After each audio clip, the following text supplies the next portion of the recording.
అంటే భోజనం బయట చేసేవాళ్ళ వీళ్ళు రామారావు గారు గాని? మీరు కావాలంటే అక్కడ వండుకోవచ్చు. ఇంట్లోనే వండుకోవచ్చు. అట్లాంటి పద్ధతులే ఉండేవి. వీళ్ళు ఎలా చేసేవాళ్ళంట రామారావు గారు గాని, ప్రకాష్ రావు గారు గాని వీళ్ళు? వాళ్ళ ఇది అంటే నాకు కరెక్ట్‌గా అంత ఐడియా లేదు. అప్పటికి మీ నాన్నగారికి మ్యారేజ్ అవ్వలేదండి? మ్యారేజ్ కాలేదు. ఆయన ఇక్కడికి వచ్చినప్పుడు మ్యారేజ్ కాలేదు. తర్వాత ఒక 1 or 2 ఇయర్స్ తర్వాత మ్యారేజ్ అయ్యింది. మ్యారేజ్ అయిన తర్వాత మా మదర్‌ని కూడా అక్కడికి తీసుకొచ్చారు. అప్పుడు వాళ్ళిద్దరూ సెపరేట్ రూమ్‌లోనే అక్కడే అదే క్యాంపస్‌లో ఉండేవారనమాట. దాని తర్వాత మా సిస్టర్ రావటం, తర్వాత నేను పుట్టటం అదే బిల్డింగ్‌లో అయిపోయింది. అయిపోయిన తర్వాత ఇక ఎవరు వాళ్ళ జీవితాల్లో వాళ్ళు పెరగటంతో మరి రామారావు గారు మ్యారేజ్ అయిన తర్వాత ఆయన కూడా ఫ్యామిలీ పెట్టేసి ఉంటారు అక్కడ? అక్కడే పెట్టుంటారు. డెఫినెట్‌గా అక్కడే పెట్టుంటారు. అది అంత క్లారిటీ నాకు లేదు. మా అవును. నాకు మదర్ చెప్పింది మాత్రం ఇవి జాగ్రత్తగా. తర్వాత అక్కడి నుంచి ఎవరి దారిన వాళ్ళు పెరగటంతో వాళ్ళ జీవితాల్లో వాళ్ళుగా పెరిగిపోయారు. డైరెక్షన్‌లో మా ఫాదరు పెద్ద డైరెక్టర్ అయ్యారు. ఆర్టిస్ట్‌గా ఆయన పెద్ద సూపర్ హీరో అయిపోయారు. క్యారెక్టర్ ఆర్టిస్ట్‌గా ఆయన. వాళ్ళందరూ విడిగా ఆ బిల్డింగ్ నుంచి బయటకొచ్చేసి వేరే వేరే చోట్లలో ఉండేవారు. కాకపోతే మా నాన్నగారు మాత్రం ఏం చేశారంటే, ఆయన పెద్ద డైరెక్టర్ అయిపోయిన తర్వాత ఆ రిపబ్లిక్ గార్డెన్ పక్కనే మనం ఇల్లు కూడా కొనుక్కోవాలి.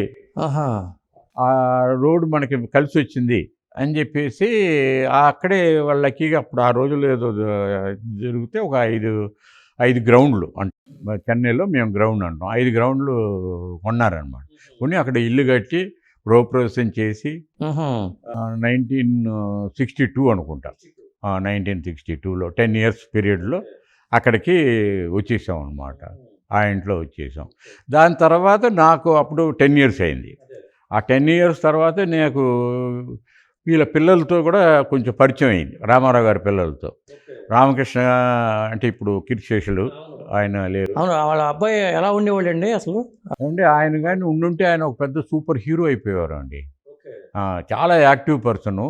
అది నాకు ఎందుకు బాగా తెలుసు అనంటే మా స్కూలు రామకృష్ణ స్కూల్లోనే ఆయన ఉండేవారు. నాకంటే సీనియర్ ఆయన. ఒక 3 ఇయర్స్ పెద్ద రామకృష్ణ గారు. ఆయన గేమ్స్ ఆడతాడు. కబడ్డీ ఆడతాడండి. అసలు మేము చిన్నపిల్లలు అని అదిరిపోయేవాళ్ళం ఆయన ఆడే ఆట చూసి. చాలా యాక్టివ్ పర్సను. అది ఏంటో అన్ఫార్చునేటు.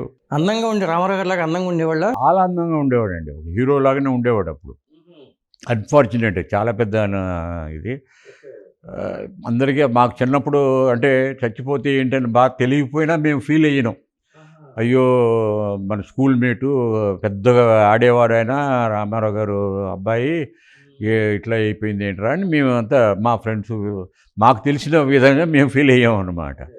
అది ఇప్పుడు మీ నాన్నగారు ఫస్ట్ సినిమా పల్లెటూరు కదండి డైరెక్టర్గా? అవునండి. మరి అప్పుడు రామారావు గారినే అది తీసుకోవడానికి కారణం అదేంటిది? అంటే అది కథ చెప్పారండి. రామారావు గారికి ఇదిగో నాకు ఈ అవకాశం వచ్చింది నువ్వు చేస్తావా అని చెప్తే ఆయనకి నచ్చింది కదా. సో అందుకని పాతాళ భైరవతో వచ్చింది. సో ఆ పిక్చర్ అయిపోయిన తర్వాతే ఆయనకి నాన్నగారి మీద ఒక కాన్ఫిడెన్స్ పెరిగిన తర్వాత ఆయన పిచ్చి పుల్లయ్య సొంత బ్యానరు ఎన్టీఆర్ గారి సొంత బ్యానరు. ఆ బ్యానర్లో ఫాదర్ని డైరెక్షన్కి తీసుకున్నారు. విజయ గార్డెన్స్లో ఉండేదన్నమాట. ఓకే. సో అందరూ ఫ్యామిలీస్తో వెళ్ళేవాళ్ళం. మా ఫ్యామిలీస్ అంతా కలిసేవాళ్ళం అనమాట. కలిసి మేము చూసుకునేవాళ్ళం. అందరు పిక్చర్ బాగుంది అనుకునేవాళ్ళం. అది అట్లాగే పిక్చర్లు కూడా సూపర్ హిట్ అయ్యేది. రామారావు గారి పిక్చర్లు కానీ, నాగేశ్వరరావు గారి పిక్చర్లు కానీ ఏదైనా ఆ రోజుల్లో పెద్ద వాళ్ళకి అంటే కథ పైన బాగా కాన్సన్ట్రేట్ చేశారు. అది మంచి ఫలితాలు కూడా పొందారండి. ఓకే.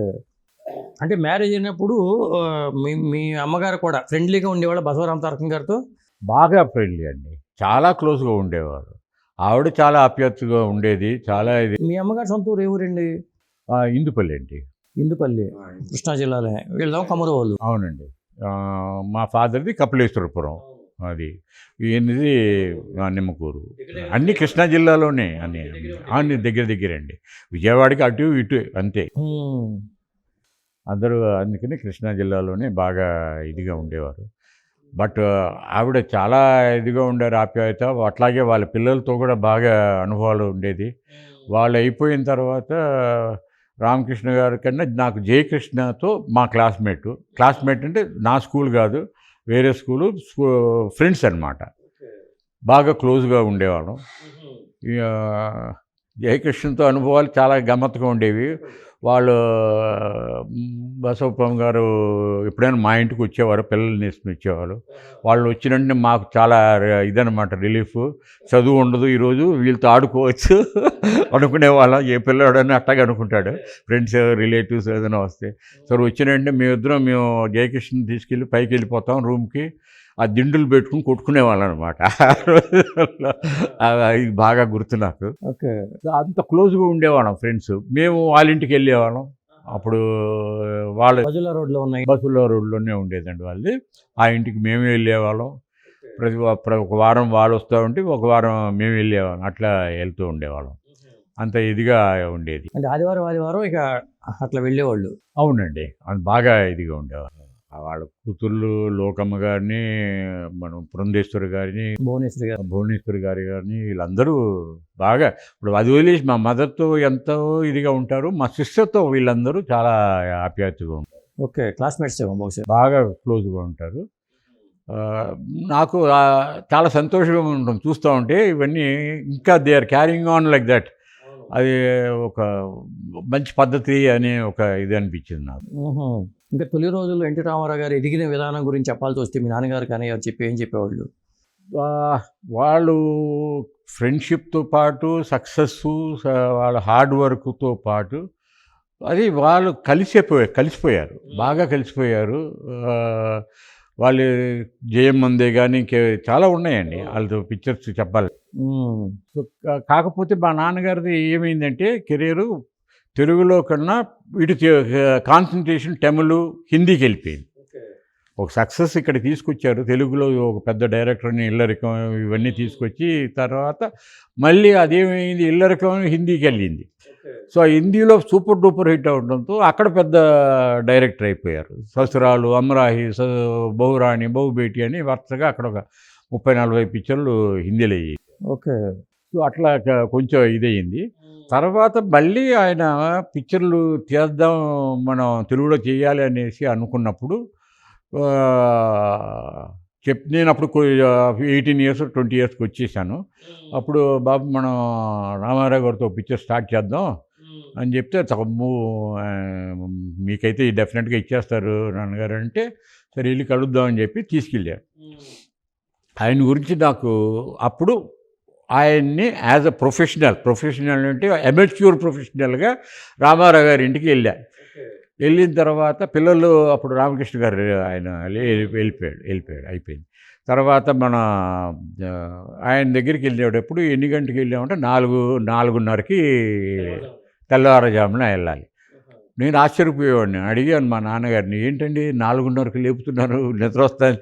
లేదు రామారావు గారిని కలవాలంటే ఇదే టైం, మనం ఆయన టైమింగ్ అది ఫిక్స్ చేసుకున్నాడు ఆయన అని తీసుకెళ్ళారన్నమాట. తీసుకెళ్తే ఆయన 4:30 అంటే 4:30కి కింద వచ్చేసారండి, మెట్లు దిగి వచ్చేసారు ఆయన. ఇది నేను ఆశ్చర్యపోయా. పెద్ద హీరో ఆయన, అంత టైమింగ్ పర్ఫెక్ట్గా దానికి అంటే 4:30కి ఆయనకి స్నానం చేసి కింద పూజ చేసుకుని కిందకు వచ్చారు అని అంటే, ఏ 3:30కి లేస్తుంటారు ఆయన. అదే అంతేగా మరి. అంతే కదండి.